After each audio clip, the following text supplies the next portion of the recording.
कोयटा के नवाही इलाके सरागढ़गई में सैलाबी रेले से मुतासरा इलाका मकीन अब तक हुकूमती इमदाद से महरूम है। मज़ीद तफसीलात जानते हैं नुमाइंदा दुनिया न्यूज़ फरीदुल्ला खान से। आपको बताएं कि कोयटा का नवाही इलाका है और सैलाबी रेले से मुतासरा इलाका मकीन अब तक हुकूमती इमदाद से महरूम है और उनको कोई इमदाद फराहम नहीं की गई। कोयटा के नवाही इलाके की ये सूरत हाल है। सरागढ़गई और मुतासरा इलाका मकीन अब तक हुकूमती इमदाद से महरूम है। वज़ीर आज़म पाकिस्तान शहबाज शरीफ भी एक रोज़ा दौरे पर कोयटा में मौजूद हैं और सैलाब से मुतासरा इलाकों का उनकी जानिब से दौरा किया जा रहा है। जो मुतल्लिक़ अहम शख्सियात हैं वज़ीर आज़म के हमरा हैं। इसके अलावा आपको बताएं तो पाक बहरिया ने सैलाब से मुतासरा बलूचिस्तान के मुख्तलिफ इलाकों में रिलीफ ऑपरेशन शुरू किया है। तर्जुमान पाक बहरिया का ये कहना है कि बहाली के लिए मदद फराहम करने के लिए पुरअज़्म है। तर्जुमान पाक बहरिया के मुताबिक पाक बहरिया की जानिब से सैलाब से मुतासरा बलूचिस्तान के मुख्तलिफ इलाकों में रिलीफ ऑपरेशन जारी है। टेंट विलेज में पाक बहरिया के डॉक्टर्स और तिब्बी अमला इलाज और अद्वियात फराहम कर रहा है।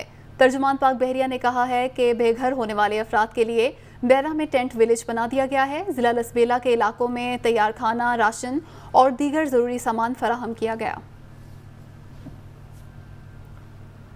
राजनपुर की तहसील रुझान की बस्ती झोंक मंझानी के सैकड़ों मुतासरीन ने सैलाब बजरिया ट्रैक्टर ट्रॉली अपनी मदद आप के तहत महफूज मकामात की तरफ मुंतकिल हो रहे हैं। मजीद रिपोर्ट कर रहे हैं कमर सिराज।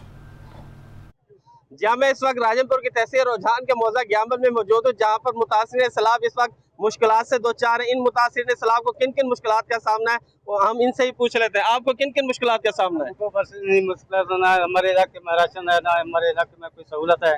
हम अपने खर्चे से सुबह शाम बहुत ही जलील होते हैं और जो हमें वक्त का सामना करना पड़ता है, जो हमें गुजरना है हम गुजर रहे हैं। जी, जैसा कि इन्होंने बताया कि इस वक्त हम इंतहाई मुश्किलात से दो चार है, हमें यहाँ से कोई रेस्क्यू नहीं कर रहा है और हम अपनी मदद आपके तहत अपने महफूज मकामात पर जाते फिर वहाँ से अपने घरों की तरफ जा रहे हैं। इसके अलावा अगर मेरा कैमरामैन आपको दिखा सके तो ये देखें, मैं एक ट्रैक्टर ट्राली में मौजूद हूँ और यहाँ पर देखें पानी का बहाव भी कितना तेज है और इस बहाव में से ये गुजरते हुए एक ट्रैक्टर ट्राली में ये लोग अपनी मदद आपके तहत यहाँ से अपने मकामात पर जाते हैं ताकि अपने घरों के लिए सौदा सलफ ले सके और अपने बच्चों का पेट पाल सके।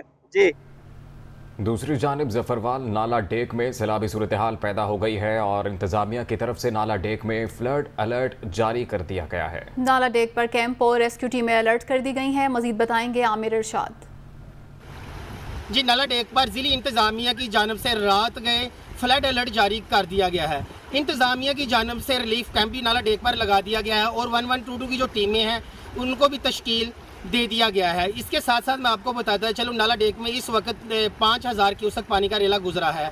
महकमा इरीगेशन के मुताबिक नाला डेक में 25,000 पानी गुजरने की नाला डेक में गुंजाइश है। अगर पानी 25,000 क्यूसेक आता है तो इससे बंद टूटने के खदशात जाहिर किए जा रहे हैं। अगर बंद टूटता है तो हज़ारों एकड़ धान की खड़ी फसल और दर्जनों दहात जो ज़ेरे आब आने का खदशा है।